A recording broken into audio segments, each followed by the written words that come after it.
Le Nigeria est à l'honneur, chers amis, avec Oshoala et Victor Osimhen. Le Nigeria triomphe sur le toit du football africain. Les ballons d'or africains, féminins et masculins sont remportés par Victor Osimhen et Oshoala. Bonjour à vous, chers amis téléspectateurs d'Afrique Sport. C'est un plaisir de vous retrouver dans votre revue de presse quotidienne. Comme d'habitude, que vous soyez au travail ou à la maison, vous restez avec nous pour le tour de l'actualité sportive que nous allons débuter déjà dans un premier temps avec la presse sénégalaise qui félicite Lamine Camara. Lamine Camara qui succède à Pape Matar Sarr lors des CAF Awards et qui a remporté le titre de meilleur jeune joueur. Il avait remporté le CHAN, le championnat d'Afrique des Nations en Algérie, et en même temps il avait remporté la CAN U20 avec cette équipe nationale du Sénégal en terminant meilleur joueur. Raison pour laquelle Lamine Camara a triomphé sur le toit du football africain en tant que meilleur jeune joueur, même s'il n'était pas présent, mais le président de la Fédération sénégalaise de football, Augustin Senghor, était bien là pour récupérer son trophée. De son côté aussi, le quotidien Record est revenu sur Lamine Camara, la logique consécration,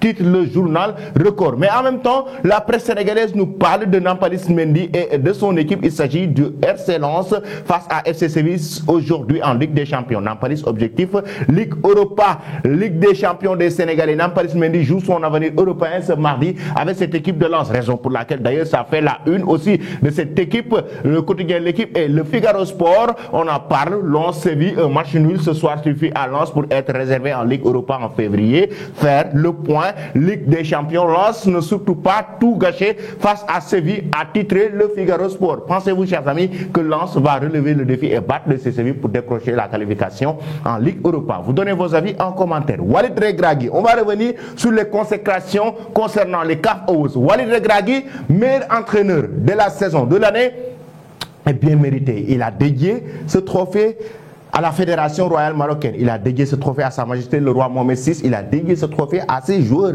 Walid Regragui, Yacine Bounou, qui a été élu meilleur gardien de but aussi, meilleur gardien de but de l'année avec ses prestations XXL lors de la Coupe du Monde Qatar 2022, ses arrêts incroyables, tout comme son entraîneur. À 6 mois, il prend l'équipe nationale, il va faire ce que aucune équipe africaine n'a eu à faire dans le passé en Coupe du Monde, c'est-à-dire qualifier le Maroc en demi-finale de la Coupe du Monde Qatar 2022. Il a relevé ce défi avec une prestation incroyable que Walid Regragui a eu à faire. De l'autre côté, on voit le Nigeria qui a triomphé sur le toit du football africain. Oshoala, joueuse du FC Barcelone, qui a pratiquement tout raflé l'année dernière avec le club catalan. Oshoala, Ligue des Champions qu'elle avait remportée, a encore une fois triomphé pour la 6e fois consécutive sur le toit du football africain. De son côté, Victor Osimhen, qui a remporté un Scudetto avec le Napoli, meilleur buteur du championnat italien.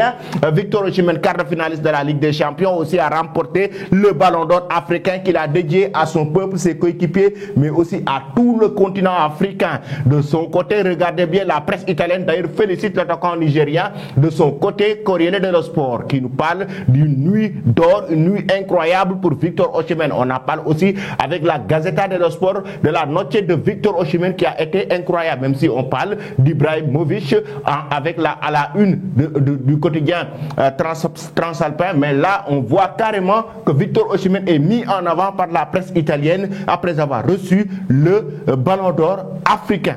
Incroyable, bien mérité, chers amis. Vous donnez vos avis en commentaire. Ensuite, la presse britannique va à la une pour nous parler de Manchester United Bayern Munich. Une rencontre qui sera aussi très attendue. Les Red Devils à 100%, comme l'a si bien titré le quotidien Star Sport. Daily Express Sport va dans le même sens pour nous parler carrément que des jours confiants de Erik ten Hag font affronter une équipe bavaroise de Thomas Tuchel. Qui va remporter, chers amis, la victoire? Vous donnez vos avis en commentaire. Le vestiaire du Barça est en crise. Mundo Deportivo et le quotidien Sport revient sur la rencontre et l'humiliation ou la défaite de Barça face à Girona, et à la mi-temps, Xavi Hernandez s'en est carrément pris à des cadres comme Robert Lewandowski ou encore Gundogan. En tout cas, il a tapé très fort à la mi-temps selon Mundo Deportivo. Là, on a un Barça fragile en termes de mentalité et le vestiaire est carrément KO, comme l'a si bien expliqué la presse catalane. Le vestiaire du Barça va sombrer petit à petit vers la crise si toutefois